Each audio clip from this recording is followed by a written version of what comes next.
देखिए, भूतपूर्व मेयर ने जो बात बोला है वो बात गलत नहीं है। जब प्लान आता है सैंक्शन के लिए, वो चेक करते हैं इंजीनियर्स, उसके बाद ये धीरे धीरे ऊपर जाता है, फिर कमिश्नर होके मेयर के पास जाता है। मेयर का साइन के बिना कोई प्लान पास नहीं हो सकता, बट इसका मतलब नहीं है कि मेयर को पता है प्लान के अंदर क्या है। और परमिशन कोलकाता म्युनिसिपल कॉर्पोरेशन देता है। पकड़ लीजिए, मुझे एक घर बनाना है, मैंने सैंक्शन प्लान अप्लाई किया है, कॉर्पोरेशन ने मुझे दे दिया है प्लान।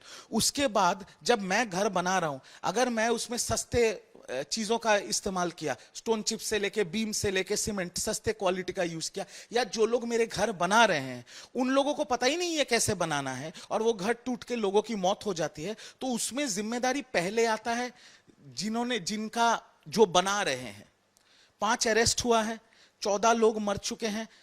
मुख्यमंत्री खुद विधानसभा में खड़े होकर बोला है कि मेयर का साइन है इस पेपर में। एक हाई पावर्ड एसआईटी का गठन हुआ है, इन्वेस्टिगेशन चल रहा है। अगर इन्वेस्टिगेशन में मेयर का नाम आएगा तो मेयर के खिलाफ कार्रवाई होगी। बट सवाल इस पे ये आता है कि जब मुख्यमंत्री खुद विधानसभा में खड़े होकर एक कागज पे मेयर का नाम दिखा के बोल रहे हैं कि मैं किसी को नहीं छोड़ूंगा, पर 2 दिन पहले तो हमारे जो भूतपूर्व मेयर हैं वो तो पब्लिक अकाउंट्स कमेटी के चेयरमैन बन गए हैं, अभी लाल बत्ती लेके सिक्योरिटी लेके घूमेंगे। तो पूरा बंगाल ये देखना चाहता है कि ये जो 14 इनोसेंट लोगों की मौत हुई है, अकाउंटेबिलिटी फिक्स हो रही है, तो उसमें आगे चल के ये हाई पावर्ड कमेटी किन किन का नाम सामने लाती है। क्योंकि मुख्यमंत्री ने जब कल एक काली व्यक्ति का नाम लिया है, वो व्यक्ति कल रात को ही अरेस्ट हो गया। अभी आगे चल के इन्वेस्टिगेशन में क्या होता है वो इन्वेस्टिगेशन को पता है। और हमारे पुराने मेयर कलकत्ता के बॉबी हकीम साहब, जो अभी पब्लिक अकाउंट कमेटी के चेयरमैन है, उनका नाम सामने आता है और उनके खिलाफ कुछ कार्रवाई होता है कि नहीं वो समय बताएगा। जैसे आपने बोला, ये वाकई सही है कि मुख्यमंत्री ने कालीचरण का नाम लिया था। वो इंसान है जो मेयर के ओएसडी थे। ये तक कहा गया है कि बिना उनके परमिशन के कोई प्लान पास होता ही नहीं था। बोल सकते हैं कि मेयर को बाईपास करके कालीचरण ये करते थे, क्योंकि मुख्यमंत्री ने ये भी जिक्र किया कि Kalicharan appointed by cabinet state यानी अभिषेक बैनर्जी। देखिए, अभी मुख्यमंत्री के पास जो इंटेलिजेंस रिपोर्ट है वो तो मेरे पास नहीं हो सकता, बट मुझे जितना पता है, क्योंकि मैंने 15 साल तृणमूल कांग्रेस किया है, कि Kalicharan Banerjee was the de facto mayor of Kolkata. Kalicharan Banerjee 2018 साल से मेयर के ओएसडी रहे हैं, officer on special duty. Kalicharan Banerjee के साइन के बिना कोई फाइल पास नहीं होता था। और 100 करोड़ से बड़ा अगर कोई प्रोजेक्ट होगा तो वो कालीचरण के पास जाना मैंडेटरी था। अब ये क्यों समझ लीजिए आप। अब जब मुख्यमंत्री बोल रहे हैं उनके साथ कैमैक स्ट्रीट का लिंक था, तो मुख्यमंत्री उसका उनके पास ज्यादा इंटेलिजेंस का रिपोर्ट होगा। पर मैं 2 चीज आपको बोल रहा हूं, ये कालीचरण के खिलाफ कलकत्ता म्युनिसिपल कॉर्पोरेशन के जो अभी के चेयरपर्सन है माला रॉय, इन्होंने मेयर को रिटर्न कंप्लेन किया था कि कालीचरण को अगर नहीं निकालोगे तो मैं कॉर्पोरेशन नहीं आऊंगा।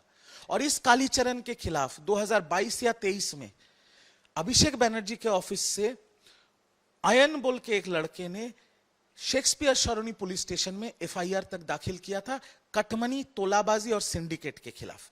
तो सच्चाई क्या है वो एसआईटी बताएगी, सच्चाई क्या है वो इंटेलिजेंस और पुलिस बताएगा, और सच्चाई मुख्यमंत्री के पास जाएगा। मुझे जितना पता है मैं आपको बोल रहा हूं, पर ये सच्चाई है कि Kalicharan Bandopadhyay was the de facto mayor of Calcutta. उनके परमिशन के बिना कोई फाइल मूवमेंट नहीं होता था। 100 करोड़ के ऊपर हर फाइल उनके पास जाना मैंडेटरी था, and he was larger than life. जब सारे पॉलिटिकल लीडर बदनाम होते हैं, सब पॉलिटिकल नेता राजनेता गाली खाते हैं, अंडे खाते हैं, बट पॉलिटिकल नेताओं के पीछे भी कुछ ऐसे लोग हैं जिनका नाम सामने नहीं आता है, बट जो सारे भ्रष्टाचार के साथ लिंक होते हैं। अभी इनका भी सामने आना बहुत जरूरी है। कल बीए कमेटी हुई, ठीक है। आने वाले हफ्ते में विधानसभा में 5 करीब बिल आने वाले हैं, जिसमें यूसीसी एक है और एक गुंडा बिल बोल के है, जिसमें कि एक्शन लिया जाएगा उन लोगों के खिलाफ जो कि एंटी सोशल या इस तरह के किसी चीज में लिप्त हो गए। देखिए, बिल अभी तक विधानसभा में पेश नहीं हुआ है, तो बिल में क्या लिखा है ये तो मुझे पता नहीं है, बिल पेश होने के बाद पता चलेगा। पर मुख्यमंत्री ने एक बार नहीं कई बार उन्होंने विधानसभा में ये बोला है कि हम एक ऐसे बिल ला रहे हैं कि आप गुंडागर्दी करोगे तो आपका जितना संपत्ति है उसको भी पुलिस ले लेगी आपसे। तो इस पे बिल में क्या है मुझे पता नहीं है, बट मेरा सिर्फ इतना ही दरख्वास्त रहेगा या अनुरोध रहेगा मुख्यमंत्री के पास या पश्चिम बंगाल सरकार के पास कि ये देखना पड़ेगा कि ये बिल अब्यूज ना हो, और वो मैं ये बोल रहा हूं पॉलिटिकली अब्यूज ना हो। क्योंकि अभी देखिए बंगाल विधानसभा में विपक्ष कौन है? एक तरफ ऋतुब्रत तृणमूल है, एक तरफ ममता तृणमूल है, सीपीएम के एक एमएलए, आईएसएफ के एक एमएलए और एयूजीपी के एक एमएलए है। तो विपक्ष तो ऐसा है और बिखरा हुआ है। पर बात यह है कि इस बिल में जो बोला जा रहा है कि आप गुंडे हैं तो आपके सारे संपत्ति पुलिस ले लेगी, गुंडा कौन है ये तय कौन करेगा? मेरा सिर्फ सवाल इतना है कि गुंडा कौन है वो तय कौन करेगा?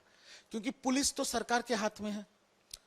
अगर पकड़ लीजिए विपक्ष का कोई नेता, पकड़ लीजिए सीपीएम के जो विधायक है, वो खुल के अटैक कर रहे हैं आपके क्या कहते हैं जो सत्ता में जो पार्टी बैठी है बीजेपी को, अगर कल पुलिस उनको गुंडा बता देगी तो क्या उनका संपत्ति हड़प लिया जाएगा क्योंकि वो सरकार के खिलाफ बात कर रहे हैं? तो मुझे नहीं पता बिल में क्या है। मेरा सिर्फ इतना दरख्वास्त रहेगा माननीय मुख्यमंत्री और सरकार के पास कि आपको नजर रखना पड़ेगा, क्योंकि आप ये बिल ला रहे हैं कि इस बिल का अब्यूज ना हो। इस बिल को आपके राजनीतिक जो विरोधी है उनके ऊपर टारगेट ना किया जाए, उनकी आवाज को दबाने के लिए या उनको डराने धमकाने के लिए। मेरी सिर्फ इतनी दरख्वास्त है। देखिए यूसीसी तो एक बहुत बड़ा बिल है, मैंने भी सुना है, मैंने भी ट्वीट किया है, क्योंकि बहुत वरिष्ठ पत्रकार जो है उन्होंने ये लीक किया है। तो मैंने सुना है अगले हफ्ते यूसीसी का बिल आने वाला है। अब यूसीसी का जब बिल आएगा तब फिर से देखना पड़ेगा उसमें क्या क्लॉजेस हैं, बट बाकी जहां जहां उत्तराखंड वगैरह जहां पर यूसीसी चल रहा है, अगर वो ही क्लॉजेस होंगे तो इसमें विपक्ष के बोलने का जगह है। और इसमें जो हर स्टेट में हो रहा है, बंगाल में क्या है, बंगाल के डेमोग्राफी के हिसाब से कुछ ऐसे पॉकेट्स हैं जहां पर जिनको हम माइनॉरिटी कहते हैं, अगर मैं खुल के कहूं जो मुस्लिम संप्रदाय के लोग हैं वो मेजॉरिटी है, जैसे मालदा हो गया, मुर्शिदाबाद हो गया, वगैरह वगैरह जगह हो गया। तो यहां पर क्या रिपरकशन होगा, यहां पर मुस्लिम समाज के लोग इस बिल को कैसे लेंगे, पॉजिटिवली लेंगे या इसके खिलाफ उनकी क्या रवैया होगा, ये तो समय बताएगा। क्योंकि यूसीसी बिल का पर्सनली तौर पे मैं समर्थन करता हूं that it should be equal for all, पर मेरे एक का समर्थन करने से कुछ नहीं होता है। बंगाल में इसका क्या समर्थन होगा, और बंगाल में स्पेशली बंगाल के जिन जगहों में मुस्लिम संप्रदाय के लोग ज्यादा हैं, यूसीसी में उनके अगर जो धार्मिक लॉ है, जो शारिया लॉ वो फॉलो करते हैं, अगर उसमें कुछ हस्तक्षेप होता है तो उनका क्या रवैया होगा ये समय बताएगा, और ये सरकार और सत्ताधारी पार्टी को देखना पड़ेगा। मैं एक बंगाल के निवासी के हिसाब से मैं सिर्फ इतना कहूंगा, और मेरी दरख्वास्त रहेगी माननीय मुख्यमंत्री और सत्ताधारी पार्टी से कि बंगाल में शांति बना रहे। ऐसा कुछ ना हो कि बंगाल में अशांति हो, बंगाल शांति बना रहे। बंगाल के लोग ये परिवर्तन लाया है सिर्फ शांति के लिए कि शांति और अमन बना रहे। मेरी सिर्फ इतनी गुजारिश होगी।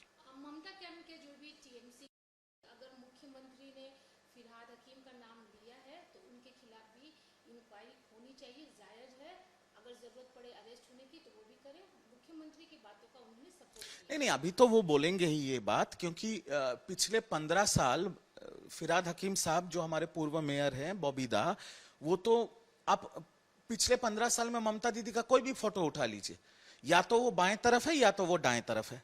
तो 15 साल कोई कुछ नहीं बोला।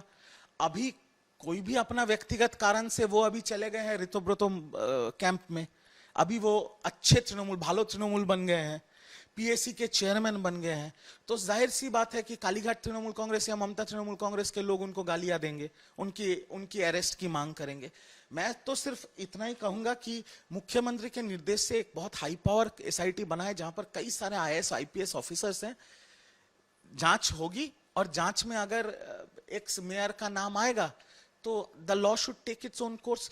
कि मैं इतना बोलूंगा कि ऐसा कोई हादसा जहां पर 14 बेगुनाहों की जान चली गई है, वहां पर कानूनी कार्रवाई होना चाहिए, और अगर किसी का डायरेक्ट इन्वॉल्वमेंट हो, वो कोई भी हो, वो इंजीनियर हो या एक्स मेयर हो, सबके खिलाफ कार्रवाई होनी चाहिए। एक्स मेयर और पीएसी चेयरमैन होने से अगर वो छूट जाए तो फिर ये प्रेसिडेंट सही नहीं होगा। अगर इन्वॉल्वमेंट है तो कार्रवाई होनी चाहिए, इन्वॉल्वमेंट नहीं है तो फिर क्या बात है। वर्सेस टीएमसी की बात करें तो जो रीतो ग्रुप है उन्होंने अपने सिंबल के लिए कि टीएमसी का सिंबल उनका है, उसके लिए सारे पेपर्स जो है वो ईसीआई में दे दिए हैं। फिजिकली भी यहाँ वाले जो इसी का ऑफिस है वहाँ भी मिलकर आ गए हैं। उधर दूसरे साइड वाला जो ममता कैंप वाला है उनका भी वही कंटिन्यू कहना है कि TMC means Mamata Banerjee means TMC. देखिए, इसमें मेरा एक टेक्निकल उत्तर है और एक पॉलिटिकल उत्तर है। टेक्निकल उत्तर यह है कि एक सुप्रीम कोर्ट का 5 जज बेंच का जजमेंट है, जहां पर ex chief justice of India DY Chandrachud ji खुद थे। Subhash Desai versus principal secretary government of Maharashtra 2023, जहां पे ये है वो एकनाथ शिंदे और शिवसेना वाला केस, जहां पे ये क्लियरली बोला गया है कि भले ही जितने भी विधायक आपका पार्टी छोड़ के चले जाए या दूसरा पार्टी बना ले, वो नहीं बोल सकते हैं कि वही ओरिजिनल पार्टी है। ये है टेक्निकल इशू। अभी इसके ऊपर सिद्धांत लेगा आपका चुनाव आयोग, फिर ये मामला हाई कोर्ट से लेके सुप्रीम कोर्ट तक चलेगा, ये लंबा खींचेगा। पर इलेक्टोरल पॉलिटिक्स में नंबर सर्वोपरि है, नंबर उनके पास है, ये साफ बात है, पर ये जाएगा सुप्रीम कोर्ट तक। पर पॉलिटिकल मैं बात आपको ये बताना चाहता हूं कि आज एक चीज पकड़ लीजिए, क्या कोई बोल सकता है, भले ही 2/3 मेजोरिटी लेके अगर वो निकल जाते 1982, 1983 या 1984 में बीजेपी से, कि अटल बिहारी जी बीजेपी नहीं है। भारत रत्न अटल बिहारी वाजपेयी जी भारतीय जनता पार्टी के पहले अध्यक्ष थे, राष्ट्रीय अध्यक्ष, फर्स्ट प्रेसिडेंट ऑफ बीजेपी। क्या आप बोल सकते हैं वो बीजेपी नहीं है? अगर बाला साहेब जिंदा होते तो क्या एकनाथ शिंदे जी बोल पाते कि वो शिवसेना नहीं है, हम शिवसेना हैं? तो वैसे ही ममता बनर्जी जी ने जन्म दिया है तृणमूल कांग्रेस का 1 जनवरी 1998 को। रितोब्रतो जी के पास नंबर हो सकते हैं, विधायक हो सकते हैं, काउंसिलर्स हो सकते हैं, पूरे बंगाल के डिस्ट्रिक्ट वाइज लीडर्स हो सकते हैं, पर एक छोटा सा चीज है, पब्लिक ने 34